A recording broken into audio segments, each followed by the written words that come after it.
Hi friends, welcome to Nursing Sphere. Myself Dr. Sonika. Students, ನಮ್ಮ fundamental of nursing discussion ನ continue ಮಾಡೋಣ.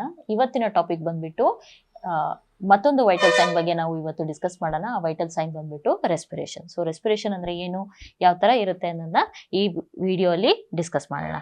So first respiration ಅಂದ್ರೆ ಏನು, definition ನ ತಿಳ್ಕೊಳ್ಳೋಣ. ರೆಸ್ಪಿರೇಷನ್ ಅಂತಂದ್ರೆ respiration is nothing but exchange of gases between the body and the environment. Gas exchange, body ಮತ್ತೆ environment ಅಲ್ಲಿ ಆಗೋ ಗ್ಯಾಸ್ ಎಕ್ಸ್ಚೇಂಜ್ ನಾವೇನಂತ ಹೇಳ್ತೀವಿ, ರೆಸ್ಪಿರೇಷನ್ ಅಂತ ಹೇಳ್ತೀವಿ. ಇದರಲ್ಲಿ ಎರಡು ತರ ಪ್ರೋಸೆಸ್ ಇರುತ್ತೆ, ಒಂದು ಇನ್ಸ್ಪಿರೇಷನ್, ಇನ್ನೊಂದು ಎಕ್ಸ್ಪಿರೇಷನ್. ಇನ್ಸ್ಪಿರೇಷನ್ ಅಂದ್ರೆ ಏನು ಅಂತಂದ್ರೆ ನಾವು ಎನ್ವಿರಾನ್ಮೆಂಟ್ ಇಂದ ಬಾಡಿ ಒಳಗಡೆ ಗ್ಯಾಸಸ್ ನ ಇನ್ಹೇಲ್ ಮಾಡ್ತೀವಿ. Inhale of gases from the environment to inside the ಬಾಡಿಗೆ ನಾವು ಏನ್ ಹೇಳ್ತೀವಿ, ನಾವು inspiration is nothing but inhalation of gases from environment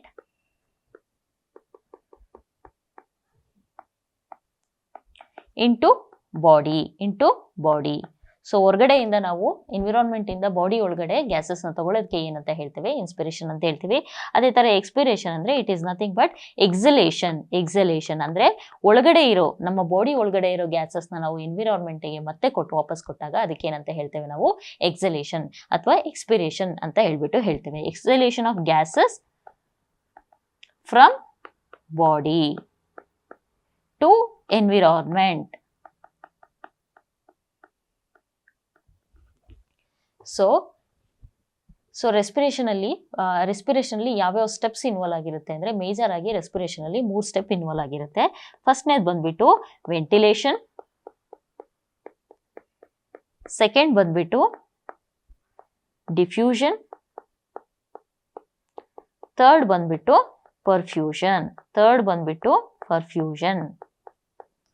so ventilation ಅಂತಂದ್ರೆ ನಥಿಂಗ್ ಬಟ್ ಎನ್ವಿರಾನ್ಮೆಂಟ್ ಅಲ್ಲಿರೋ ಗ್ಯಾಸಸ್ ಎಲ್ಲ ಏನಾಗ್ತಿದೆ ಅಂತಂದ್ರೆ ನಮ್ಮ ಬಾಡಿ ಒಳಗಡೆ ಬರ್ತಾ ಇದೆ, ಐ ಮೀನ್ ಲಂಗ್ಸ್ ಒಳಗಡೆ ಬರ್ತಾ ಇದೆ. ಆ ಪ್ರೋಸೆಸ್ಗೆ ನಾವೇನಂತ ಹೇಳ್ತೀವಿ, ವೆಂಟಿಲೇಷನ್. ಗ್ಯಾಸಸ್ ಎನ್ವಿರಾನ್ಮೆಂಟ್ ಇಂದ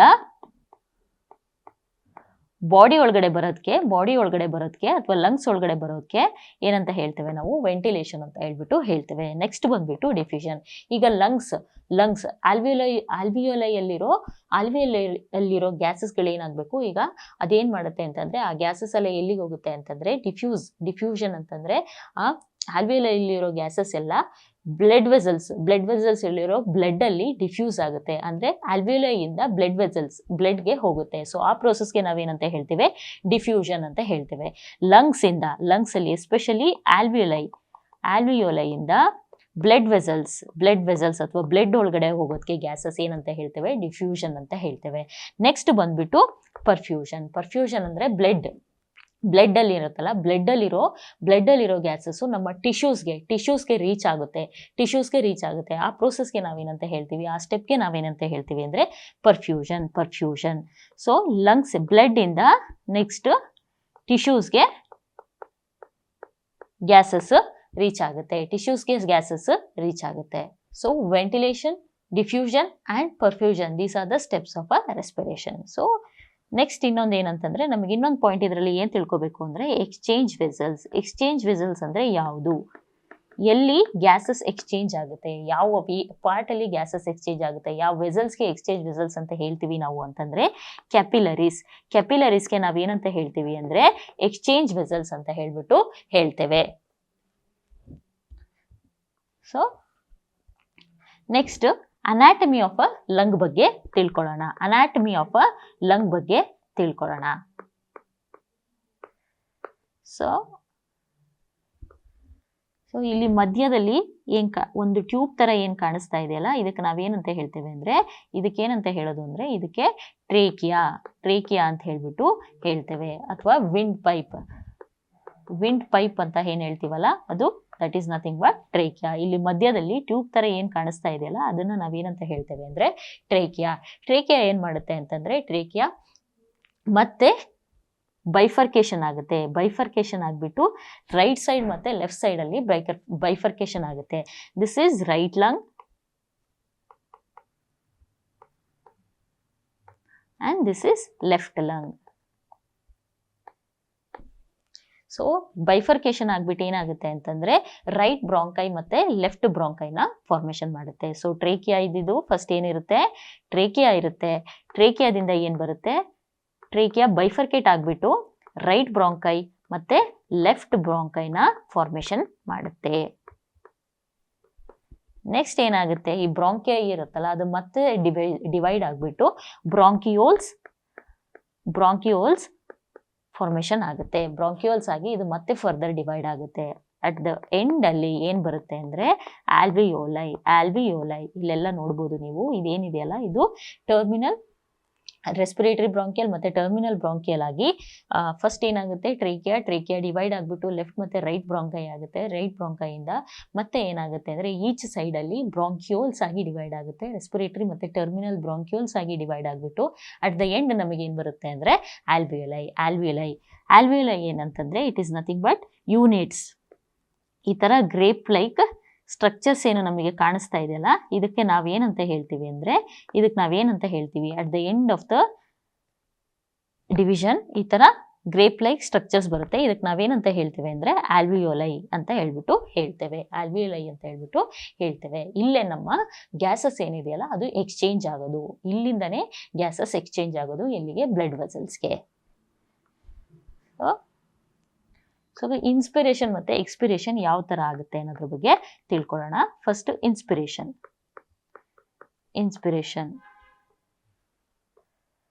ಸೊ ಇನ್ಸ್ಪಿರೇಷನ್ ಯಾವ ತರ ಆಗುತ್ತೆ ಅಂತ ಫಸ್ಟ್ ತಿಳ್ಕೊಳ್ಳೋಣ.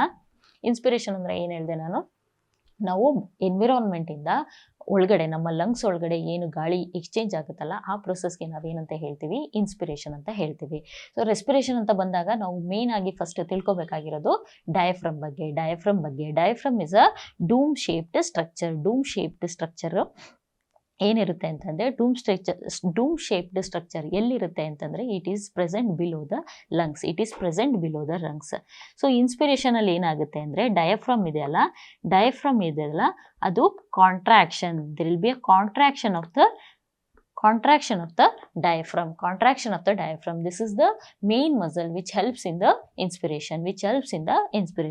So diaphragm contract ಆದಾಗ ಏನಾಗಿರುತ್ತೆ, ಸೊ ಯೂಶಲಿ ಏನಿರುತ್ತೆ, ಡಯಾಫ್ರಮ್ ಡೂಮ್ ಶೇಪ್ ಅಂದ್ರೆ ಈ ತರ ಆರ್ಕ್ ಶೇಪ್ ಅಲ್ಲಿ ಡಯಾಫ್ರಮ್ ಇರುತ್ತೆ. ಸೊ ಕಾಂಟ್ರಾಕ್ಷನ್ ಆದಾಗ ಏನಾಗುತ್ತೆ ಅಂದ್ರೆ ಈ ಡಯಾಫ್ರಮ್ ಕೆಳಗಡೆ ಹೋಗುತ್ತೆ, ಕೆಳಗಡೆ ಹೋಗ್ಬಿಟ್ಟು ಫ್ಲಾಟ್ ಲೈನ್ ಆಗುತ್ತೆ ಈ ತರ. So diaphragm is pushed down. Diaphragm ಕೆಳಗಡೆ ಹೋದಾಗ ಏನಾಗುತ್ತೆ ಅಂತಂದ್ರೆ ಇಲ್ಲಿ ವಾಲ್ಯೂಮ್ ಜಾಸ್ತಿ ಆಗುತ್ತೆ, ಲಂಗ್ಸ್ ಒಳಗಡೆ ವಾಲ್ಯೂಮ್ ಜಾಸ್ತಿ ಆಗುತ್ತೆ. ಸೊ ನಮಗೆ ಫಿಸಿಕ್ಸ್ ಅಲ್ಲಿ ಒಂದು ಫಾರ್ಮುಲಾ ಗೊತ್ತಿದೆ, ಒಂದು ಲಾ ಗೊತ್ತಿದೆ, that is nothing but PV equal to constant. So pressure ಮತ್ತೆ ವಾಲ್ಯೂಮ್ ಏನಿದೆಯಲ್ಲ ಅದು ಇನ್ವರ್ಸ್ಲಿ ಪ್ರಪೋರ್ಷನಲ್ ಆಗಿರುತ್ತೆ. So whenever the volume increases the pressure drops down. So ಏನಾಗುತ್ತೆ, ಇಲ್ಲಿ ವಾಲ್ಯೂಮ್ ಜಾಸ್ತಿ ಆಗುತ್ತೆ, ಅದೇ ತರ ಪ್ರೆಷರ್ ಕಡಿಮೆ ಆಗುತ್ತೆ. ಸೊ ನಾವು ಏನಿರುತ್ತೆ ಅಂತಂದ್ರೆ ಅಟ್ಮಾಸ್ಫಿಯರ್ ಅಲ್ಲಿ ಯೂಶಲಿ ಎಷ್ಟು ಪ್ರೆಷರ್ ಇರುತ್ತೆ ಅಂದ್ರೆ ಅಟ್ಮಾಸ್ಫಿಯರ್ ಪ್ರೆಷರ್ ಬಂದ್ಬಿಟ್ಟು 760 mm ಇರುತ್ತೆ. 760 mm Hg ಅಟ್ಮಾಸ್ಫಿಯರ್ ಪ್ರೆಷರ್ ಇರುತ್ತೆ. ಸೊ ಅದನ್ನ ನಾವು ಝೀರೋ ಅಂತಾನು ಕನ್ಸಿಡರ್ ಮಾಡ್ಬೋದು, ಇದು ಅಟ್ಮಾಸ್ಫಿಯರಿಕ್ ಪ್ರೆಷರ್. ಸೊ ಏನಾಯ್ತು, ಈಗ ಇನ್ಸ್ಪಿರೇಷನ್ ಮಾಡೋ ಟೈಮಲ್ಲಿ ಏನಾಗಿರುತ್ತೆ ಅಂತಂದ್ರೆ ಅಟ್ಮಾಸ್ಫಿಯರ್ ಪ್ರೆಷರ್ ಏನಿರುತ್ತಲ್ಲ, ಅಟ್ಮಾಸ್ಫಿಯರ್ ಪ್ರೆಷರು 760 mm Hg ಅಥವಾ ಅದನ್ನ ಝೀರೋ ಅಂತ ಕನ್ಸಿಡರ್ ಮಾಡೋಣ. ಸೊ ಅವಾಗ ಏನಾಯ್ತು, ನಾವು ಇನ್ಸ್ಪಿರೇಷನ್ ಮಾಡೋ ಟೈಮಲ್ಲಿ ಡಯಾಫ್ರಮ್ ಏನಿರುತ್ತೆ ಅದು ಕಾಂಟ್ರಾಕ್ಟ್ ಆಗುತ್ತೆ. ಡಯಾಫ್ರಮ್ ಕಾಂಟ್ರಾಕ್ಟ್ ಆದಾಗ ಏನಾಗುತ್ತೆ ಅಂದ್ರೆ ಅದು ಕೆಳಗಡೆ ಹೋಗುತ್ತೆ, ಈ ತರ ಡೂಮ್ ಶೇಪ್ ಇದ್ದಿದ್ದು ಕೆಳಗಡೆ ಹೋಗುತ್ತೆ. ಸೊ ಅವಾಗ ಲಂಗ್ ವಾಲ್ಯೂಮ್ ಏನಾಗುತ್ತೆ ಅದು ಜಾಸ್ತಿ ಆಗುತ್ತೆ. ಲಂಗ್ ವಾಲ್ಯೂಮ್ ಜಾಸ್ತಿ ಆದಾಗ ಏನಾಗುತ್ತೆ, ಪ್ರೆಷರ್ ಕಡಿಮೆ ಆಗುತ್ತೆ. ಸೊ ಪ್ರೆಷರ್ ಏನಾಗುತ್ತೆ, ನೆಗೆಟಿವ್ ಆಗುತ್ತೆ. ನೆಗೆಟಿವ್ ಅಂತಂದ್ರೆ ನಾವು -1 ಆಗುತ್ತೆ, -1 mm Hg ಆಗುತ್ತೆ. ಸಪೋಸ್ 760 mm ಇತ್ತು ಹೊರಗಡೆ ಪ್ರೆಷರ್ ಅಂತಂದ್ರೆ ಒಳಗಡೆ 759 mm Hg ಪ್ರೆಷರ್ ಆಗುತ್ತೆ. ಸೊ ಅವಾಗ ಏನಾಯ್ತು, ಪ್ರೆಷರ್ ಡಿಫ್ರೆನ್ಸ್ ಕ್ರಿಯೇಟ್ ಆಗುತ್ತೆ. ಆದಾಗ ಏನಾಗುತ್ತೆ, ನಮಗೆ ಜಾಸ್ತಿ ಪ್ರೆಷರ್ ಇರೋದ್ರ ಕಡೆಯಿಂದ ಕಡಿಮೆ ಪ್ರೆಷರ್ ಇರೋ ಕಡೆ ಏನಾಗುತ್ತೆ, ಏರ್ ಮೂವ್ ಆಗುತ್ತೆ. ಸೊ ಅದೇ ತರ ಏನಾಗುತ್ತೆ, ಅಟ್ಮಾಸ್ಫಿಯರ್ ಇಂದ ನಮ್ಮ ಲಂಗ್ಸ್ ಒಳಗಡೆ ಗ್ಯಾಸಸ್ ಎಕ್ಸ್ಚೇಂಜ್ ಆಗ್ತವೆ. ಸೊ ಗ್ಯಾಸಸ್ ಏನಿರುತ್ತಲ್ಲ ಅದೇನ್ ಮಾಡ್ತವೆ ಅಂದ್ರೆ ಎನ್ವಿರಾನ್ಮೆಂಟ್ ಇಂದ ಎನ್ವಿರಾನ್ಮೆಂಟ್ ಇಂದ ಲಂಗ್ಸ್ ಒಳಗಡೆ ಬರುತ್ತೆ. ಸೊ ಈ ಪ್ರೋಸೆಸ್ಗೆ ಏನು ಹೇಳ್ತೇವೆ ನಾವು inspiration. These are the steps for the inspiration. So next expiration ಅಲ್ಲಿ ಯಾವ ತರ ಆಗುತ್ತೆ ಅಂತಂದ್ರೆ ಸೇಮ್ ಥಿಂಗ್ಸ್. ಸೊ ಎಕ್ಸ್ಪಿರೇಷನ್ ಅಲ್ಲಿ ಏನಾಗುತ್ತೆ ಅಂತಂದ್ರೆ ನಮ್ಮ ಡಯಾಫ್ರಮ್ ಏನಿರುತ್ತಲ್ಲ, ನಮ್ಮ ಡಯಾಫ್ರಮು ಕಾಂಟ್ರಾಕ್ಟ್ ಆಗಿದ್ದು ಮತ್ತೆ ರಿಲ್ಯಾಕ್ಸ್ ಆದಾಗ ಏನಾಗುತ್ತೆ, ರಿಲ್ಯಾಕ್ಸ್ ಆಗುತ್ತೆ. ಸೊ ಅವಾಗ ಏನಾಗುತ್ತೆ, ಅದು ಒರಿಜಿನಲ್ ಶೇಪ್ಗೆ ಮತ್ತೆ ಬರುತ್ತೆ. ಒರಿಜಿನಲ್ ಶೇಪ್ ಅಂದರೆ it is pushed back. Flat ಇರುತ್ತಲ್ವಾ, ಕಾಂಟ್ರಾಕ್ಷನ್ ಆಗಬೇಕಾದ್ರೆ ಫ್ಲ್ಯಾಟ್ ಇರುತ್ತಲ್ವಾ, ಫ್ಲ್ಯಾಟ್ ಇದ್ದಿದ್ದು ಏನಾಗುತ್ತೆ ಅಂದರೆ ಮತ್ತೆ ಇಟ್ ಈಸ್ ಪುಷ್ಡ್ ಅಪ್ ಆದಾಗ ಏನಾಗುತ್ತೆ ಅಂತಂದರೆ ಈ ಥರ ಡೂಮ್ ಶೇಪ್ ಮತ್ತೆ ಡೂಮ್ ಶೇಪ್ ಆಗಿಬಿಟ್ಟು ಫ್ಲ್ಯಾಟ್ ಇದ್ದಿದ್ದು ಮತ್ತೆ ಈ ಥರ ಡೂಮ್ ಶೇಪ್ ಆಗುತ್ತೆ. ಸೊ ಅಲ್ಲಿ ಏನಾಗುತ್ತೆ ಅಂದರೆ ಡೂಮ್ ಶೇಪ್ ಆದಾಗ ವಾಲ್ಯೂಮ್ ರೆಡ್ಯೂಸ್ ಆಗುತ್ತೆ. ವಾಲ್ಯೂಮ್ ರೆಡ್ಯೂಸ್ ಆದಾಗ ಆಬ್ವಿಯಸ್ಲಿ ಪ್ರೆಷರ್ ಜಾಸ್ತಿ ಆಗುತ್ತೆ. ಪ್ರೆಷರ್ ಎಷ್ಟಾಗುತ್ತೆ ಅಂದರೆ +1 mm ಆಗುತ್ತೆ. +1 mm. ಸೊ ಎಷ್ಟಾಗುತ್ತೆ, 761 mm ಆಗುತ್ತೆ. ಸೊ ಏನಾಯಿತು, ಲಂಗ್ಸ್ ಒಳಗಡೆ ಪ್ರೆಷರು 761 mm ಇದೆ, ವೆರಾಸ್ ಅಟ್ಮಾಸ್ಫಿಯರಿಕ್ ಪ್ರೆಷರ್ ಬಂದ್ಬಿಟ್ಟು 760 mm ಇದೆ. ಸೊ ಇಲ್ಲಿ ಪ್ರೆಷರ್ ಜಾಸ್ತಿ ಇದೆ, ಅಲ್ಲಿ ಪ್ರೆಷರ್ ಕಡಿಮೆ ಇದೆ. ಸೊ ಹಾಗಾಗಿ ಏನಾಗುತ್ತೆ, ಗ್ಯಾಸಸ್ಸು ಒಳಗಡೆ ಲಂಗ್ಸಿಂದ ಎನ್ವಿರಾನ್ಮೆಂಟ್ಗೆ ಮತ್ತೆ ವಾಪಸ್ ಹೋಗುತ್ತೆ. ಸೊ ಈ ಪ್ರೋಸೆಸ್ಗೆ ನಾವೇನಂತ ಹೇಳ್ತೀವಿ, ಎಕ್ಸ್ಪಿರೇಷನ್ ಅಂತ ಹೇಳ್ತೀವಿ. ಗ್ಯಾಸಸ್ ಎಲ್ಲಿಗೆ ಹೋಗುತ್ತೆ, gases move out from the lungs to environment. So this step is called expiration. So same thing ನೋಡೋಣ. ಇಲ್ಲಿ ಡಯಾಗ್ರಾಮ್ ಅಲ್ಲಿ ಏನು ಹೇಳಿದ್ದಾರೆ ಅಂದರೆ, ಡಯಾಫ್ರಮ್ ಏನಾಗುತ್ತೆ ಇನ್ಸ್ಪಿರೇಷನ್ ಅಲ್ಲಿ, ನಾನು ಆಗಲೇ ಹೇಳಿದಾಗೆ ಡಯಾಫ್ರಮ್ ಏನಾಗುತ್ತೆ, ಕಾಂಟ್ರಾಕ್ಟ್ ಆಗುತ್ತೆ. ಡಯಾಫ್ರಮ್ ಕಾಂಟ್ರಾಕ್ಟ್ ಆದಾಗ ಏನಾಗುತ್ತೆ ಅಂದರೆ this is pushed down. The diaphragm is pushed down. Diaphragm push down ಆದಾಗ ಏನಾಗುತ್ತೆ, ಇಲ್ಲಿ ವಾಲ್ಯೂಮ್ ಜಾಸ್ತಿ ಆಗುತ್ತೆ. ಲಂಗ್ಸ್ ಅಲ್ಲಿ ವಾಲ್ಯೂಮ್ ಜಾಸ್ತಿ ಆದಾಗ ಏನಾಗುತ್ತೆ, ಪ್ರೆಷರ್ ಕಡಿಮೆ ಆಗುತ್ತೆ. ಸೊ ಅವಾಗ ಏನಾಗಿರುತ್ತೆ, ಈ ಪ್ರೆಷರ್ ಇಲ್ಲಿ 760 mm ಇತ್ತು ಅಂತಂದ್ರೆ ಇಲ್ಲಿ -1 ಅಂತಂದ್ರೆ 759 ಆಗುತ್ತೆ. 759 mm ಆಗುತ್ತೆ. ಸೊ ಅವಾಗ ಏನಾಗುತ್ತೆ, ಗಾಳಿ ಏನಿರುತ್ತಲ್ಲ ಅದು ಹೊರಗಡೆಯಿಂದ ಒಳಗಡೆ ಬರುತ್ತೆ ಇನ್ಸ್ಪಿರೇಷನ್ಲಿ. ಸೊ ಅದೇ ಎಕ್ಸ್ಪಿರೇಷನ್ ಏನಾಗುತ್ತೆ, ಡಯಾಫ್ರಮ್ ಏನಿರುತ್ತಲ್ಲ ಅದು ರಿಲ್ಯಾಕ್ಸ್ ಆದಾಗ ಏನಾಗುತ್ತೆ, it is pushed back. So ಅವಾಗ ಇಲ್ಲಿ ಏನಾಗುತ್ತೆ ಅಂದರೆ ವಾಲ್ಯೂಮ್ ಕಡಿಮೆ ಆಗುತ್ತೆ, ಪ್ರೆಷರ್ ಜಾಸ್ತಿ ಆಗುತ್ತೆ. ಪ್ರೆಷರ್ ಎಷ್ಟು ಜಾಸ್ತಿ ಆಗುತ್ತೆ, 1 mmHg ಪ್ರೆಷರ್ ಜಾಸ್ತಿ ಆಗುತ್ತೆ. So it will be 761 mmHg ಆಗುತ್ತೆ. ವೆರಾಸ್ ಹೊರಗಡೆ 760 ಇರುತ್ತೆ. ಸೊ ಅವಾಗ ಏನಾಗುತ್ತೆ, ಗ್ಯಾಸಸ್ ಎಲ್ಲ ಹೊರಗಡೆ ಹೋಗುತ್ತೆ. ದಿಸ್ ಈಸ್ ಇನ್ಸ್ಪಿರೇಷನ್ ಮತ್ತೆ ಎಕ್ಸ್ಪಿರೇಷನ್ದು ಸ್ಟೆಪ್ಸ್. ಸೊ ಇನ್ಸ್ಪಿರೇಷನ್ ಮತ್ತು ಎಕ್ಸ್ಪಿರೇಷನ್ ಯಾವ ಥರ ಆಗುತ್ತೆ, ರೆಸ್ಪಿರೇಷನ್ ಯಾವ ಥರ ಆಗುತ್ತೆ ಅನ್ನೋದನ್ನು ನೋಡಿದ್ವಿ. ಈಗ ರೆಸ್ಪಿರೇಟರಿ ರೇಟ್ ಎಷ್ಟಿರುತ್ತೆ ಅನ್ನೋದನ್ನು ನೋಡೋಣ. ರೆಸ್ಪಿರೇಟರಿ ರೇಟ್ ಅಂದರೆ this is nothing but number of breaths per minute. ನಾವು 1 ನಿಮಿಷಕ್ಕೆ ಎಷ್ಟು ಬಾರಿ ಉಸಿರಾಡ್ತೀವಿ ಅನ್ನೋದನ್ನು ನಾವು ರೆಸ್ಪಿರೇಟರಿ ರೇಟ್ ಅಂತ ಹೇಳ್ಬಿಟ್ಟು ಕರಿತೇವೆ. ಯೂಶಲಿ ನ್ಯೂ ಬಾರ್ನಲ್ಲಿ ಜಾಸ್ತಿ ಇರುತ್ತೆ respiratory rate. It is somewhere around 40 to 60 cycles per minute. 40 to 60 cycles per minute ಅಂದರೆ 40 ರಿಂದ 60 ಸರಿ ಮಕ್ಕಳು ಉಸಿರಾಡ್ತಾರೆ, especially new borns.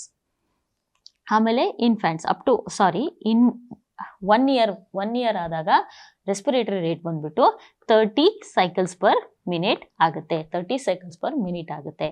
So next adults ಅಲ್ಲಿ this are all normal respiratory rate. Adults ಅಲ್ಲಿ ನಾರ್ಮಲ್ ರೆಸ್ಪಿರೇಟರಿ ರೇಟ್ ಬಂದ್ಬಿಟ್ಟು 12 to 20 cycles per minute. Whereas old ಏಜಲ್ಲಿ ಏನಾಗುತ್ತೆ ಅಂದರೆ ಡ್ಯೂ ಟು ಏಜ್ ಅಥವಾ ಫಿಸಿಯಾಲಜಿಕಲ್ ಚೇಂಜಸ್ ಏನಾಗುತ್ತೆ ಅಂತಂದರೆ ರೆಸ್ಪಿರೇಟರಿ ರೇಟ್ ಕಡಿಮೆ ಆಗುತ್ತೆ. It drops down to 10 to 14 cycle per minute. 10 to 14 cycles per minute. These are the normal respiratory rates in newborn, up to 1 year, and adults, and even in the old age people. So next ಕೆಲವೊಂದು terms ನೋಡೋಣ. ಕೆಲವೊಂದು terms usually ನಾವು respiratory system ಅಂದರೆ ಕೆಲವೊಂದು ಟರ್ಮ್ಸ್ನ ತುಂಬ frequent ಆಗಿ use ಮಾಡ್ತೀವಿ. ಆ ಟರ್ಮ್ಸಿಂದ ಅರ್ಥ ಏನು, ಆ ವರ್ಡಿಂದ ಅರ್ಥ ಏನು ಅನ್ನೋದನ್ನ ನಾವು ಫಸ್ಟ್ ತಿಳ್ಕೊಳ್ಳೋಣ. ಫಸ್ಟ್ ಬಂದ್ಬಿಟ್ಟು ಯೂಪ್ನಿಯಾ ಅಂತಂದರೆ ನಾರ್ಮಲ್ ರೆಸ್ಪಿರೇಷನ್ ಅಂತಂದ್ರೆ ಏನು ಅಂದರೆ normal respiratory rate and depth. So normal respiratory rate ಎಷ್ಟು ಹೇಳಿದೆ ನಾನು, 12 to 20 cycles per normal respiratory rate ಇತ್ತು ಅಂತಂದರೆ ಅದಕ್ಕೆ ನಾವೇನು ಹೇಳ್ತೇವೆ ಅಂದರೆ ಯೂಪ್ನಿಯಾ ಅಂತ ಹೇಳ್ಬಿಟ್ಟು ಹೇಳ್ತೇವೆ, ಯೂಪ್ನಿಯಾ ಅಂತ ಹೇಳ್ಬಿಟ್ಟು ಹೇಳ್ತೇವೆ. ನೆಕ್ಸ್ಟ್ ಬರೋ ಪಾಯಿಂಟ್ ಬಂದ್ಬಿಟ್ಟು ಟೆಕಿಪ್ನಿಯಾ. ಟೆಕಿಪ್ನಿಯಾ ಅಂತಂದರೆ ರೆಸ್ಪಿರೇಟರಿ ರೇಟ್ ಜಾಸ್ತಿ ಆಗಿರುತ್ತೆ, ಅಂದರೆ ಉಸಿರಾಡೋ ವೇಗ ಏನಿರುತ್ತಲ್ಲ ಅದು ಜಾಸ್ತಿ, ಅಂದರೆ 1 ನಿಮಿಷಕ್ಕೆ ಅವರು ಜಾಸ್ತಿ ಉಸಿರಾಡ್ತಾ ಇರ್ತಾರೆ. ಯಾವಾಗ ಟೆಕಿಪ್ನಿಯಾ ಅಂತ ಹೇಳ್ತೀವಿ ಅಂದರೆ more than 24 cycles per minute ಇತ್ತು ಅಂತಂದರೆ, more than 24 cycles per minute ಇತ್ತು ಅಂದರೆ ಅದಕ್ಕೆ ನಾವೇನಂತ ಹೇಳ್ತೇವೆ, ಟೆಕಿಪ್ನಿಯಾ ಅಂತ ಹೇಳ್ಬಿಟ್ಟು ಹೇಳ್ತೇವೆ. ಸೊ ನೆಕ್ಸ್ಟ್ ಬಂದ್ಬಿಟ್ಟು ಬ್ರಾಡಿಪ್ನಿಯಾ. ಬ್ರಾಡಿಪ್ನಿಯಾ ಅಂತಂದರೆ ಉಸಿರಾಡೋ ರೇಟ್ ಏನಿದೆ ಅದು ಕಡಿಮೆ ಆಗಿದೆ, ಉಸಿರಾಟ ಕಡಿಮೆ ಆಗಿದೆ. ಸೊ ಅದಕ್ಕೆ ಏನು ಹೇಳ್ತೀವಿ ನಾವು, ಬ್ರಾಡಿಪ್ನಿಯಾ ಅಂತ ಹೇಳ್ಬಿಟ್ಟು ಹೇಳ್ತೇವೆ. So decreased respiratory rate, this is decreased respiratory rate. So ಎಷ್ಟು ಕಡಿಮೆ ಆಗಿ ಅಂತಂದರೆ less than 10 cycles per minute ಇತ್ತು ಅಂತಂದರೆ ಅದಕ್ಕೆ ನಾವೇನಂತ ಹೇಳ್ತೇವೆ, ಬ್ರಾಡಿಪ್ನಿಯಾ ಅಂತ ಹೇಳ್ಬಿಟ್ಟು ಹೇಳ್ತೇವೆ. So more than 24 cycles per minute ಇತ್ತು ಅಂದರೆ ಅದಕ್ಕೆ ಟ್ಯಾಕಿಪ್ನಿಯಾ ಅಂತ ಹೇಳ್ತೇವೆ. ಅದೇ less than 10 cycles per minute ಇತ್ತು ಅಂದರೆ ಅದಕ್ಕೆ ಬ್ರಾಡಿಪ್ನಿಯಾ ಅಂತ ಹೇಳ್ಬಿಟ್ಟು ಹೇಳ್ತೇವೆ. ನೆಕ್ಸ್ಟ್ ಟರ್ಮ್ ಬಂದ್ಬಿಟ್ಟು ಹೈಪರ್ ವೆಂಟಿಲೇಷನ್. ಹೈಪರ್ ವೆಂಟಿಲೇಷನ್ ಅಂತಂದರೆ ಹೈಪರ್ ಅಂದರೆ ಜಾಸ್ತಿ ಆಗಿರುತ್ತೆ. ಸೊ ಏನು ಜಾಸ್ತಿ ಆಗಿರುತ್ತೆ ಇಲ್ಲಿ ರೇಟ್ ಮತ್ತು ಡೆಪ್ತ್, ಅಂದರೆ ಉಸಿರಾಡೋ ಡೆಪ್ತ್ ಏನಿರುತ್ತಲ್ಲ, ನಾವು ಸಪೋಸ್ ನಾವು ಉಸಿರಾಡ್ತಾ ಇದ್ದೀವಿ ಅಂದರೆ ಈ ಡೆಪ್ತ್ ಏನಿರುತ್ತಲ್ಲ ಅದು ಜಾಸ್ತಿ ಆಗಿರುತ್ತೆ. ಸೊ ಅವಾಗ ಏನು ಹೇಳ್ತೇವೆ ನಾವು ಅದನ್ನು ಹೈಪರ್ ವೆಂಟಿಲೇಷನ್ ಅಂತ ಹೇಳ್ಬಿಟ್ಟು ಹೇಳ್ತೇವೆ. ಸೊ ಹೈಪೋ ವೆಂಟಿಲೇಷನ್ ಅಂದರೆ ಇದರಲ್ಲಿ ರೇಟ್ ಮತ್ತು ಡೆಪ್ತ್ ಎರಡೂ ಕೂಡ ಕಡಿಮೆ ಆಗಿರುತ್ತೆ, ಡೇತ್ ಮತ್ತು ಡೆಪ್ತ್ ಎರಡೂ ಕೂಡ ಕಡಿಮೆ ಆಗಿರುತ್ತೆ. ಅದಕ್ಕೆ ನಾವೇನಂತ ಹೇಳ್ತೇವೆ ಅಂದರೆ ಹೈಪೋ ವೆಂಟಿಲೇಷನ್ ಅಂತ ಹೇಳ್ತೇವೆ. ನೆಕ್ಸ್ಟ್ ಟರ್ಮಿನಾಲಜಿ ಬಂದ್ಬಿಟ್ಟು ಡಿಸ್ನಿಯಾ. ಮೋಸ್ಟ್ ತುಂಬ ಕಾಮನ್ ಆಗಿ ಯೂಸ್ ಮಾಡೋ ವರ್ಡ್ ಬಂದ್ಬಿಟ್ಟು ಡಿಸ್ನಿಯಾ ಅಂತಂದರೆ ಡಿಫಿಕಲ್ಟಿ ಇನ್ ಬ್ರೀತಿಂಗ್, ಉಸಿರಾಡೋಕ್ಕೆ ಕಷ್ಟ ಆಗುತ್ತಲ್ಲ ಅದಕ್ಕೆ ನಾವೇನಂತ ಹೇಳ್ತೇವೆ ಅಂದರೆ ಡಿಸ್ನಿಯಾ ಅಂತ ಹೇಳ್ಬಿಟ್ಟು ಹೇಳ್ತೇವೆ. ಸೊ ನೆಕ್ಸ್ಟ್ ಟರ್ಮ್ ಬಂದ್ಬಿಟ್ಟು ಆಪ್ನಿಯಾ ಅಂತಂದರೆ ಕಂಪ್ಲೀಟ್ ಉಸಿರಾಡ್ತಾನೇ ಇಲ್ಲ, ಸೆಸೇಷನ್ ಆಫ್ ಬ್ರೀತಿಂಗಿಗೆ, ಸೆಸೇಷನ್ ಆಫ್ ರೆಸ್ಪಿರೇಷನ್ಗೆ ಏನಂತ ಹೇಳ್ತೇವೆ ನಾವು, ಆಪ್ನಿಯಾ ಅಂತ ಹೇಳ್ತೇವೆ. ಸೆಸೇಷನ್ ಕಂಪ್ಲೀಟ್ ಆಗಿ ಅವರು ಉಸಿರಾಡ್ತಾ ಇಲ್ಲ ಅಂತಂದರೆ ನಾವೇನಂತ ಹೇಳ್ತೇವೆ, ಆಪ್ನಿಯಾ ಅಂತ ಹೇಳ್ಬಿಟ್ಟು ಹೇಳ್ತೇವೆ. Cessation of breathing is called apnoea. Next ಬಂದ್ಬಿಟ್ಟು ಆರ್ಥೋಪ್ನಿಯಾ ಅಂತಂದರೆ ಮಲ್ಕೊಂಡಾಗ ಉಸಿರಾಡೋಕ್ಕೆ ತೊಂದರೆ ಆಯಿತು ಅಂದರೆ ಅದಕ್ಕೆ ನಾವೇನಂತ ಹೇಳ್ತೇವೆ, ಆರ್ಥೋಪ್ನಿಯಾ ಅಂತ ಹೇಳ್ಬಿಟ್ಟು ಹೇಳ್ತೇವೆ. Difficulty in breathing on lying down. So ಅವರಿಗೆ ಮಲ್ಕೊಂಡಾಗ ಉಸಿರಾಡೋಕ್ಕೆ ಕಷ್ಟ ಆಗುತ್ತೆ. ಸೊ ಅವಾಗ ಅವ್ರು ಏನು ಮಾಡಬೇಕು, ಎದ್ದು ಕುತ್ಕೊಂಡಾಗ ಅವರಿಗೆ ಸ್ವಲ್ಪ ಆರಾಮ್ ಅನಿಸುತ್ತೆ. ಸೊ ನಮ್ಮ ನೆಕ್ಸ್ಟ್ ಟರ್ಮಿನಾಲಜಿ ಬಂದ್ಬಿಟ್ಟು ಹೈಪಾಕ್ಸಿಯಾ ಅಂದರೆ ಡಿಕ್ರೀಸ್ಡ್ ಆಕ್ಸಿಜನ್ ಇನ್ ದ ಟಿಶ್ಯೂಸಲ್ಲಿ ಯಾವಾಗ ಆಕ್ಸಿಜನ್ ಕಡಿಮೆ ಆಗುತ್ತೋ ಅದಕ್ಕೇನಂತ ಹೇಳ್ತೇವೆ ನಾವು, ಹೈಪಾಕ್ಸಿಯಾ ಅಂತ ಹೇಳ್ಬಿಟ್ಟು ಹೇಳ್ತೇವೆ. ಅದೇ ಅನಾಕ್ಸಿಯಾ ಅಂತಂದರೆ complete absence of oxygen. So last term ಬಂದ್ಬಿಟ್ಟು ಅನಾಕ್ಸೇಮಿಯಾ ಅಂತಂದರೆ ಡಿಕ್ರೀಸ್ಡ್ ಅಲ್ಲ, absence of oxygen in blood. ಅದಕ್ಕೆ ಏನು ಹೇಳ್ತೇವೆ ನಾವು, ಅನಾಕ್ಸೇಮಿಯಾ ಅಂತ ಹೇಳ್ಬಿಟ್ಟು ಹೇಳ್ತೇವೆ. ಸೊ ಇದು ಕೆಲವೊಂದು terminologies which we frequently use in the respiratory system. So you need to be aware of these terminologies. ಅಂದರೆ ಈ ಟರ್ಮಿನಾಲಜೀಸ್ ಅಂದರೆ ಮೀನಿಂಗ್ ಏನು ಅನ್ನೋದನ್ನ ನಮಗೆ ಗೊತ್ತಿರಬೇಕು. ಸೊ ನೆಕ್ಸ್ಟ್ ಕಂಟಿನ್ಯೂ ಮಾಡೋಣ. So next regulation of respiration. So ನಮ್ಮ ಬಾಡಿಲಿ ಯಾವ ಥರ ರೆಸ್ಪಿರೇಷನ್ನು ರೆಗ್ಯುಲೇಟ್ ಮಾಡುತ್ತೆ, ಯಾವ ಆರ್ಗನ್ ನಮ್ಮ ರೆಸ್ಪಿರೇಷನ್ನ ರೆಗ್ಯುಲೇಟ್ ಮಾಡುತ್ತೆ ಅನ್ನೋದನ್ನು ನೋಡೋಣ. ಯೂಶಲಿ ಇದರಲ್ಲಿ 2 ಥರ ರೆಗ್ಯುಲೇಷನ್ ಇದೆ. ಒಂದು ನರ್ವಸ್ ಕಂಟ್ರೋಲ್ ಮತ್ತು ಇನ್ನೊಂದು ಕೆಮಿಕಲ್ ರೆಗ್ಯುಲೇಷನ್. ಕೆಮಿಕಲ್ ಕಂಟ್ರೋಲ್ ಮತ್ತು ನರ್ವಸ್ ಕಂಟ್ರೋಲ್ ಅಂತ ಹೇಳ್ಬಿಟ್ಟು ಹೇಳ್ತೇವೆ. ನಮ್ಮದು ಬ್ರೈನ್ ಸ್ಟೆಮಲ್ಲಿ ಏನಿದೆ, ಮೆಡುಲಾ ಮತ್ತು ಪಾನ್ಸ್ ಇದೆ. ಸೊ ಈ ಎರಡು ಈ ಎರಡು ಆರ್ಗನ್ಸ್ ಅಲ್ಲಿ ಅಂದ್ರೆ ಈ ಎರಡು ಸ್ಟ್ರಕ್ಚರ್ಸ್ ಅಲ್ಲಿ ಏನಿದೆ ಅಂತಂದ್ರೆ ರೆಸ್ಪಿರೇಟರಿ ಸೆಂಟರ್ಸ್ ಇದೆ. ರೆಸ್ಪಿರೇಟರಿ ಸೆಂಟರ್ಸ್ ಎಲ್ಲೆಲ್ಲಿದೆ? ಮೆಡುಲಾ ಆಬ್ಲಾಂಗಟ ಮತ್ತೆ ಪಾನ್ಸ್ ಅಲ್ಲಿ ಇದೆ. ಸೊ ಈ ಎರಡು ಸೆಂಟರ್ಸ್ ಅಲ್ಲಿ, ಈ ಎರಡು ಸ್ಟ್ರಕ್ಚರ್ ಅಲ್ಲಿ ಏನೇನಿದೆ? ರೆಸ್ಪಿರೇಟರಿ ಸೆಂಟರ್ಸ್ ಇದೆ. ಸೊ ಈ ರೆಸ್ಪಿರೇಟರಿ ಸೆಂಟರ್ಸ್ ಏನ್ ಮಾಡ್ತವೆ ಅಂದ್ರೆ ರೇಟ್ ಮತ್ತೆ ರಿದಮ್ ನ ಕಂಟ್ರೋಲ್ ಮಾಡ್ತವೆ. ಬ್ರೈನ್ ಸ್ಟೆಮ್ ಅಲ್ಲಿ ಮೆಡುಲಾ ಆಬ್ಲಾಂಗಟ ಮತ್ತೆ ಪಾನ್ಸ್ ಇದೆ. ಆ ಮೆಡುಲಾ ಆಬ್ಲಾಂಗಟ ಮತ್ತೆ ಪಾನ್ಸ್ ಅಲ್ಲಿ ರೆಸ್ಪಿರೇಟರಿ ಸೆಂಟರ್ಸ್ ಇದೆ. ಯಾವ್ಯಾವ ರೆಸ್ಪಿರೇಟರಿ ಸೆಂಟರ್ಸ್ ಇದೆ? ಫಸ್ಟ್ ಮೆಡುಲಾ ಆಬ್ಲಾಂಗಟದಲ್ಲಿ VRG ಮತ್ತೆ DRG. VRG ಅಂತಂದ್ರೆ ventral group of neurons, ventral respiratory group and DRG ಅಂತಂದ್ರೆ ಡಾರ್ಸಲ್ ರೆಸ್ಪಿರೇಟರಿ ಗ್ರೂಪ್. ಸೊ ಇವೆರಡು ಏನ್ ಮಾಡ್ತವೆ ಅಂತಂದ್ರೆ ರೆಸ್ಪಿರೇಷನ್ ರಿದಮ್ನ ಕಂಟ್ರೋಲ್ ಮಾಡುತ್ತೆ. ನಾವು ರೆಸ್ಪಿರೇಷನ್ ಮಾಡ್ತೀವಲ್ಲ, ನಾವು ಉಸಿರಾಡ್ಬೇಕಾದ್ರೆ ಅದಕ್ಕೊಂದು ರಿದಮ್ ಇದೆ. ಆ ರಿದಮ್ನ ಕಂಟ್ರೋಲ್ ಮಾಡೋದು ಮೆಡುಲಾ ಆಬ್ಲಾಂಗಟದಲ್ಲಿರೋ ಈ ಎರಡು ಗ್ರೂಪ್ ಆಫ್ ನ್ಯೂರಾನ್ಸ್, ವೆಂಟ್ರಲ್ ಮತ್ತೆ ಡಾರ್ಸಲ್ ಗ್ರೂಪ್ ಆಫ್ ನ್ಯೂರಾನ್ಸ್.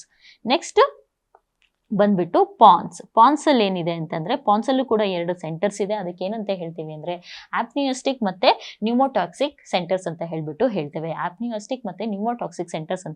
ಹೇಳ್ತೇವೆ. ಅದು ಏನನ್ನ ಕಂಟ್ರೋಲ್ ಮಾಡ್ತವೆ ಅಂದ್ರೆ ರೇಟ್ನ ಕಂಟ್ರೋಲ್ ಮಾಡೋವಂಥದ್ದು ಪಾನ್ಸ್. ನಮ್ಮ ರೆಸ್ಪಿರೇಷನ್ ರೇಟ್ನ ಕಂಟ್ರೋಲ್ ಮಾಡೋವಂಥದ್ದು ಪಾನ್ಸ್, ವೆರಾಸ್ ರಿದಮ್ನ ಕಂಟ್ರೋಲ್ ಮಾಡೋವಂಥದ್ದು ಬಂದ್ಬಿಟ್ಟು medulla oblongata. This is nervous regulation of the respiration. Next ಬಂದ್ಬಿಟ್ಟು ಕೆಮಿಕಲ್ ಕಂಟ್ರೋಲ್ ಅಂತಂದ್ರೆ ಏನು ಅಂತಂದ್ರೆ ಕಾರ್ಬನ್ ಡೈಆಕ್ಸೈಡ್, ಆಕ್ಸಿಜನ್ ಮತ್ತೆ pH. ಇದು ಮೂರು ಕೂಡ ನಮ್ಮ ರೆಸ್ಪಿರೇಷನ್ನ ರೆಗ್ಯುಲೇಟ್ ಮಾಡ್ತವೆ. ಯಾವ್ಯಾವಾಗ ರೆಸ್ಪಿರೇಷನ್ ಯಾವ ಕಂಡೀಷನ್ನಲ್ಲಿ ರೆಸ್ಪಿರೇಷನ್ ಇದಾಗುತ್ತೆ ಅಂದರೆ ರೆಗ್ಯುಲೇಷನ್ ಯಾವಾಗ ಆಗುತ್ತೆ ಅಂತಂದರೆ usually increased carbon dioxide level ಅಥವಾ ಆಕ್ಸಿಜನ್ ಲೆವೆಲ್ ಕಡಿಮೆ ಆದಾಗ.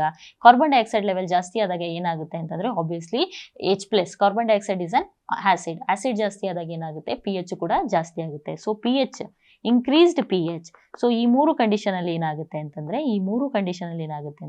ಕೆಲವೊಂದು ಚೇಂಜಸ್ ಆಗ್ಬಿಟ್ಟು ಮತ್ತೆ ಅದನ್ನ ನಾರ್ಮಲ್ ರೇಟ್ ಮತ್ತೆ ರಿದಮ್ಗೆ ತರೋಕೆ ಇದು ಹೆಲ್ಪ್ ಮಾಡುತ್ತೆ.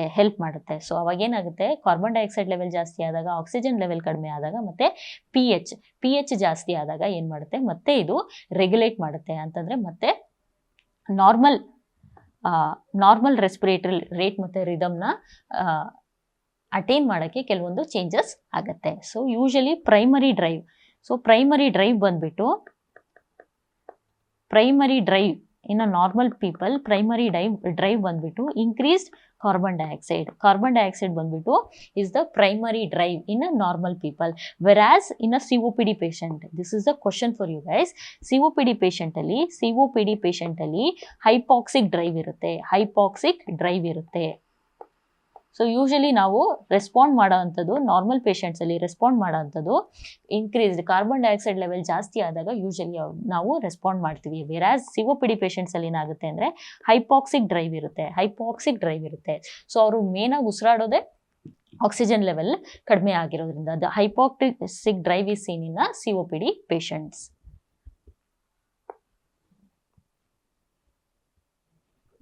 ನೆಕ್ಸ್ಟ್ ಒಂದು ರಿಫ್ಲೆಕ್ಸ್ ಬಗ್ಗೆ ನೋಡೋಣ. ಇದರಲ್ಲಿ ರೆಸ್ಪಿರೇಷನ್ ಅಲ್ಲಿ ನಮಗೆ ಒಂದು ರಿಫ್ಲೆಕ್ಸ್ ಸಿಗುತ್ತೆ. ಅದಕ್ಕೆ ಏನಂತ ಹೇಳ್ತೇವೆ ಅಂದ್ರೆ ಹೇರಿಂಗ್ ಬ್ರೂಯರ್ ರಿಫ್ಲೆಕ್ಸ್ ಅಂತ ಹೇಳ್ಬಿಟ್ಟು ಹೇಳ್ತೇವೆ. ಸೊ ಏನಾಗುತ್ತೆ ಅಂದ್ರೆ ನಮ್ಮ ಲಂಗ್ಸ್ ಅಲ್ಲಿ ಏನಿರ್ತವೆ ಅಂದ್ರೆ ಕೆಲವೊಂದು ಸ್ಟ್ರೆಚ್ ರಿಸೆಪ್ಟಾರ್ಸ್ ಇರುತ್ತೆ. ಸೊ ನಾವು ಯಾವಾಗ ಇನ್ಸ್ಪಿರೇಷನ್ ಮಾಡಿದಾಗ ಏನು ಹೇಳಿದೆ ನಾನು, ವಾಲ್ಯೂಮ್ ಜಾಸ್ತಿ ಆದಾಗ ಏನಾಗುತ್ತೆ, ಲಂಗ್ ಎಕ್ಸ್ಪ್ಯಾಂಡ್ ಆದಾಗ ಈ ಸ್ಟ್ರೆಚ್ ರಿಸೆಪ್ಟಾರ್ಸ್ ಇರ್ತಾವಲ್ಲ, ಇದು ಆಕ್ಟಿವೇಟ್ ಆಗಿ ಏನ್ ಮಾಡ್ತವೆ ಅಂತಂದ್ರೆ ಆಕ್ಟಿವೇಟ್ ಆಗಿ ಇದು ಸಿಗ್ನಲ್ ಕಳಿಸುತ್ತೆ ಎಲ್ಲಿಗೆ, ಬ್ರೈನ್ಗೆ ಮತ್ತೆ ಸಿಗ್ನಲ್ ಸೆಂಡ್ ಮಾಡುತ್ತೆ. ಸೊ ಅದರಿಂದ ಏನಾಗುತ್ತೆ ಅಂದ್ರೆ ಈ ಇನ್ಸ್ಪಿರೇಷನ್ ಏನಿರುತ್ತಲ್ಲ ಅದು ಸ್ಟಾಪ್ ಆಗುತ್ತೆ. ಸೊ ಇದೇನ್ ಮಾಡುತ್ತೆ, ಇನ್ಸ್ಪಿರೇಷನ್ ಸ್ಟಾಪ್ ಆಗೋದ್ರಿಂದ ಓವರ್ ಇನ್ಫ್ಲೇಷನ್ ಅಂದ್ರೆ ಲಂಗ್ಸ್ ತುಂಬಾ ಜಾಸ್ತಿ ಎಕ್ಸ್ಪ್ಯಾಂಡ್ ಆಗೋದನ್ನ ಇದು ಪ್ರಿವೆಂಟ್ ಮಾಡುತ್ತೆ. ಸೊ ಈ ರಿಫ್ಲೆಕ್ಸಿಗೆ ಏನಂತ ಹೇಳ್ತೇವೆ ಅಂತ ನಾವು ಹೇರಿಂಗ್ ಬ್ರೂಯರ್ ರಿಫ್ಲೆಕ್ಸ್. ಯೂಶಲಿ ಇದು ನಿಯೋನೇಟ್ಸ್ ಅಲ್ಲಿ ತುಂಬಾ ಪ್ರಾಮಿನೆಂಟ್ ಆಗಿರುತ್ತೆ, ನಿಯೋನೇಟ್ಸ್ ಅಲ್ಲಿ ತುಂಬ ಪ್ರಾಮಿನೆಂಟ್ ಆಗಿರುತ್ತೆ. So it is nothing but stretch receptors present at the lung. So ಏನು ಮಾಡುತ್ತವೆ ಅದು ಇನ್ಹಿಬಿಟ್ ಇನ್ಸ್ಪಿರೇಷನ್ನ ಇನ್ಹಿಬಿಟ್ ಮಾಡ್ತವೆ. So further more they prevent the over inflation of the lungs. So ಕೆಲವೊಂದು ಅಬ್ನಾರ್ಮಲ್ ಪ್ಯಾಟ್ರನ್ಸ್ ಆಫ್ ಬ್ರೀತಿಂಗ್ನ ಇದರಲ್ಲಿ ನೋಡೋಣ. ಫಸ್ಟ್ ಬಂದ್ಬಿಟ್ಟು ಕೈನ್ Stokes breathing ಅಂತಂದ್ರೆ ಏನಾಗುತ್ತೆ ಅಂದ್ರೆ ನಮ್ದು ಒಂದು ಪ್ಯಾಟರ್ನ್ ಇರುತ್ತೆ. ಏನು ರೆಸ್ಪಿರೇಷನ್, ನಾನು ಏನು ಹೇಳಿದೆ, respiration usually we inspire expire at a rate of 12 to 20 cycles per minute. So but ಇದರಲ್ಲಿ ಯಾವುದೇ ವೇರಿಯೇಷನ್ ಇದ್ರೂ ಕೂಡ ನಾವು ಅದನ್ನ ಅಬ್ನಾರ್ಮಲಿಟಿ ಅಂತ ಕನ್ಸಿಡರ್ ಮಾಡ್ತೀವಿ. ಫಸ್ಟ್ ಅಬ್ನಾರ್ಮಲಿಟಿ ಬಂದ್ಬಿಟ್ಟು ಕೈನ್ ಸ್ಟೋಕ್ಸ್ ಬ್ರೀತಿಂಗ್ ಅಲ್ಲಿ ಏನಾಗುತ್ತೆ ಅಂತಂದ್ರೆ gradual increase and decrease in the respiration. So ಏನಾಗುತ್ತೆ ಅಂದ್ರೆ ಈ ತರ ಸ್ಲೋ ಆಗಿ ಇನ್ಸ್ಪಿರೇಷನ್ ಜಾಸ್ತಿ ಹಾಕೋತಾ ಹೋಗುತ್ತೆ, ಆಮೇಲೆ ಸಡನ್ ಆಗಿ ಏನಾಗುತ್ತೆ ಸ್ಲೋ ಆಗಿ ಮತ್ತೆ ರೆಸ್ಪಿರೇಷನ್ ಏನಿರುತ್ತೆ ಅದು ಕಡಿಮೆ ಆಗುತ್ತೆ. So they'll be gradual increase ಮತ್ತೆ gradual decrease in the respiration. Plus ಏನಾಗುತ್ತೆ ಅಂದ್ರೆ ಈ ತರ ಆದ್ಮೇಲೆ ಒಂದು ಪೀರಿಯಡ್ ಆಫ್ ಆಪ್ನಿಯಾ ಬರುತ್ತೆ. ಆಪ್ನಿಯಾ ಅಂತಂದ್ರೆ ಏನ್ ಹೇಳಿದೆ ನಾನು, ಸೆಸೇಷನ್ ಆಫ್ ಬ್ರೀತಿಂಗ್. ಅವಾಗ ಏನು ಉಸಿರಾಡ್ತಾನೆ ಇರೋಲ್ಲ, ಉಸಿರಾಡೋದೇ ಇಲ್ಲ. ಸೊ ಆ ಪೀರಿಯಡ್ ಏನಂತ ಹೇಳ್ತೇವೆ, ಆಪ್ನಿಯಾ ಅಂತ ಹೇಳ್ತೇವೆ. ಇದು ಒಂದು ಪೀರಿಯಡ್ ಆಫ್ ಆಪ್ನಿಯಾ ಬರುತ್ತೆ. ಮತ್ತೆ ಅಗೇನ್ ನೆಕ್ಸ್ಟ್ ಬ್ರೀತಿಂಗ್ ಬಂದ್ಬಿಟ್ಟು ಸ್ಲೋಲಿ ಇನ್ಕ್ರೀಸ್ ಆಗುತ್ತೆ, ಸ್ಲೋಲಿ ಡಿಕ್ರೀಸ್ ಆಗುತ್ತೆ. ಸೊ ಅಗೇನ್ ಮತ್ತೆ ಪೀರಿಯಡ್ ಆಫ್ ಆಪ್ನಿಯಾ ಬರುತ್ತೆ. ಸೊ ಈ ತರ ಪ್ಯಾಟರ್ನ್ಗೆ ನಾವೇನಂತ ಹೇಳ್ತೇವೆ ಅಂದ್ರೆ ಕೈನ್ ಸ್ಟೋಕ್ಸ್ ಬ್ರೀತಿಂಗ್. ಎಲ್ಲಿ ಯೂಶಲಿ ಕಾರ್ಡಿಯಾಕ್ ಫೇಲ್ಯೂರ್ ಮತ್ತೆ ಬ್ರೈನ್ ಇಂಜುರೀಸ್ ಅಲ್ಲಿ ನಾವು ಈ ತರ ಬ್ರೀತಿಂಗ್ ಪ್ಯಾಟರ್ನ್ ನೋಡ್ಬೋದು. ಸೆಕೆಂಡ್ ಬಂದ್ಬಿಟ್ಟು ಬೈಟಾಟ್ಸ್ ಬ್ರೀತಿಂಗ್ ಅಲ್ಲಿ ಏನಾಗುತ್ತೆ ಅಂದ್ರೆ ಸೇಮ್ ಶಾಲೋ ರೆಸ್ಪಿರೇಷನ್ ಅಂತಂದ್ರೆ ನಾಟ್ ಸೋ ಡೀಪ್ ರೆಸ್ಪಿರೇಷನ್ ಇಲ್ಲ. ಡೀಪ್ ಆಪೋಸಿಟ್ ಏನು, ಶಾಲೋ ರೆಸ್ಪಿರೇಷನ್. ಈ ತರ ಉಸಿರಾಡೋದಕ್ಕೆ ಏನಂತ ಹೇಳ್ತೇವೆ, ಶಾಲೋ ರೆಸ್ಪಿರೇಷನ್ ಅಂತ ಹೇಳ್ತೇವೆ. ಶಾಲೋ ರೆಸ್ಪಿರೇಷನ್ ಇರುತ್ತೆ, along with that unpredictable apnoea. So ಏನಾಗುತ್ತೆ ಅಂತಂದ್ರೆ ಈ ತರ first depth of the respiration ಇರುತ್ತೆ, ಫಸ್ಟ್ ಆಫ್ ಆಲ್ ಕಡಿಮೆ ಇರುತ್ತೆ. ಸೊ ಶಾಲೋ ರೆಸ್ಪಿರೇಷನ್ ಇರುತ್ತೆ. ಶಾಲೋ ರೆಸ್ಪಿರೇಷನ್ ಆದ್ಮೇಲೆ ಒಂದು ಪೀರಿಯಡ್ ಆಫ್ ಆಪ್ನಿಯಾ ಬರುತ್ತೆ. ಎಷ್ಟು ಸೆಕೆಂಡ್ಸಿಗೆ ಬರುತ್ತೆ, suppose 1 second of period of apnoea ಇದೆ ಫಸ್ಟ್. ಆಮೇಲೆ ನೆಕ್ಸ್ಟ್ ಏನಾಗುತ್ತೆ, ನೆಕ್ಸ್ಟ್ ಮತ್ತೆ ಶಾಲೋ ರೆಸ್ಪಿರೇಷನ್ ಬರುತ್ತೆ. ಇಲ್ಲಿ ಏನಾಗುತ್ತೆ 3 seconds ಆಫ್ ಆಪ್ನಿಯಾ ಬರುತ್ತೆ.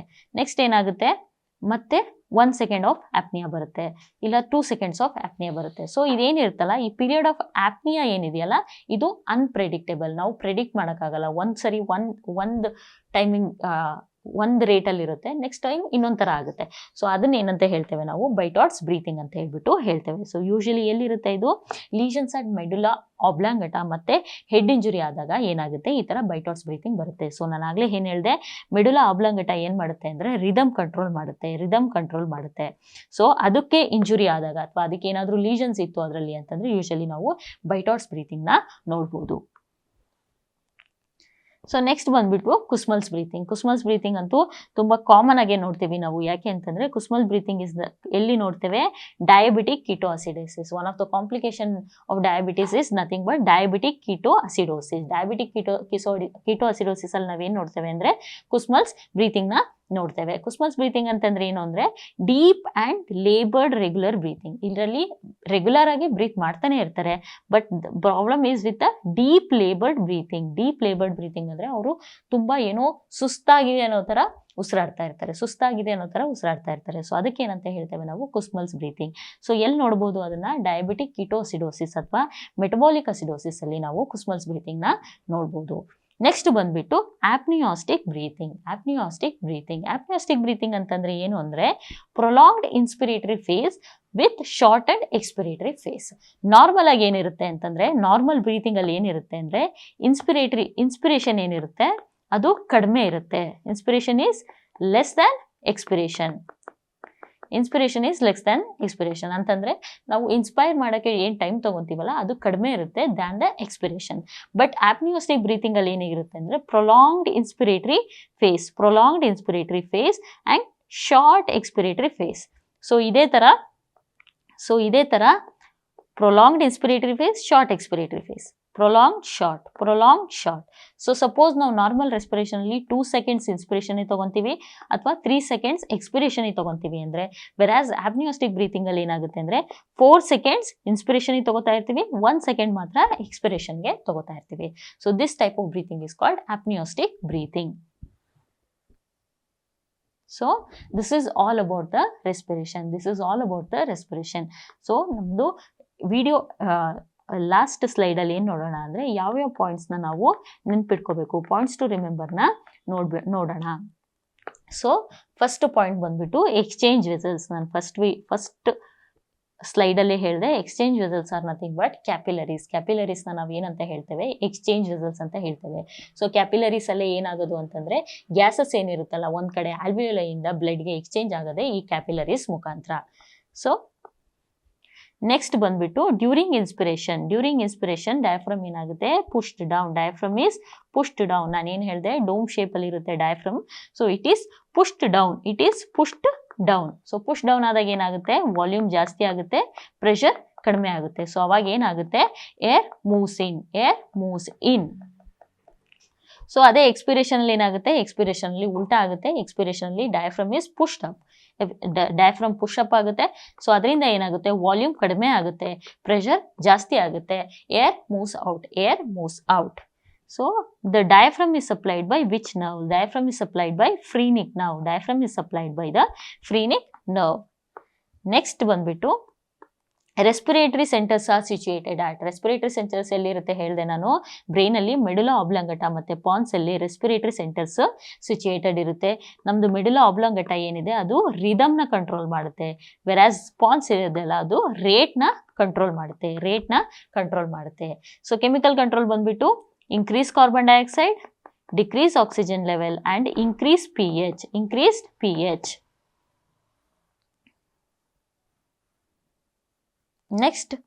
Next point ಬಂದ್ಬಿಟ್ಟು ಹೈಪಾಕ್ಸಿಕ್ ಡ್ರೈವ್ ಏನಿದೆ ಎಲ್ಲಿ ನೋಡ್ತೀವಿ ನಾವು, ಹೈಪಾಕ್ಸಿಕ್ ಡ್ರೈವ್ ಯೂಶಲಿ ನಾವು ನೋಡೋದು COPD ಪೇಷಂಟ್ಸ್ ಅಲ್ಲಿ. Versus primary drive in normal patient ಬಂದ್ಬಿಟ್ಟು increase carbon dioxide level. Versus hypoxia ಅಂತಂದ್ರೆ decrease carbon dioxide levels in the blood. ಅದಕ್ಕೆ ಏನಂತ ಹೇಳ್ತೇವೆ, ಇನ್ ದ ಟಿಶ್ಯೂಸ್ಗೆ ಏನಂತ ಹೇಳ್ತೇವೆ ನಾವು, ಹೈಪಾಕ್ಸಿಯಾ ಅಂತ ಹೇಳ್ತೇವೆ. So hypoxic drive usually seen with COPD patients. Next Hering Breuer reflex ಅಂದ್ರೆ ಏನ್ ಮಾಡುತ್ತೆ, ಅದು ಸ್ಟ್ರೆಚ್ ರಿಸೆಪ್ಟಾರ್ಸ್ ಇರ್ತವೆ. ಎಲ್ಲಿರ್ತವೆ, ಲಂಗ್ಸ್ ಅಲ್ಲಿ ಸ್ಟ್ರೆಚ್ ರಿಸೆಪ್ಟಾರ್ಸ್ ಇರ್ತವೆ. ಅದು ಏನ್ ಮಾಡುತ್ತೆ, ರೆಸ್ಪಿರೇಷನ್ ನ ಇನಿಬಿಟ್ ಮಾಡೋದ್ರಿಂದ ಓವರ್ ಇನ್ಫ್ಲೇಷನ್ ಆಗೋದನ್ನ ತಡೆಯುತ್ತೆ, ಲಂಗ್ಸ್ ಓವರ್ ಇನ್ಫ್ಲೇಷನ್ ಆಗೋದನ್ನ ತಡೆಯುತ್ತೆ. So this is nothing but hearing Breuer reflex. So this is all about respiration. So with this we'll end today's video. Thank you.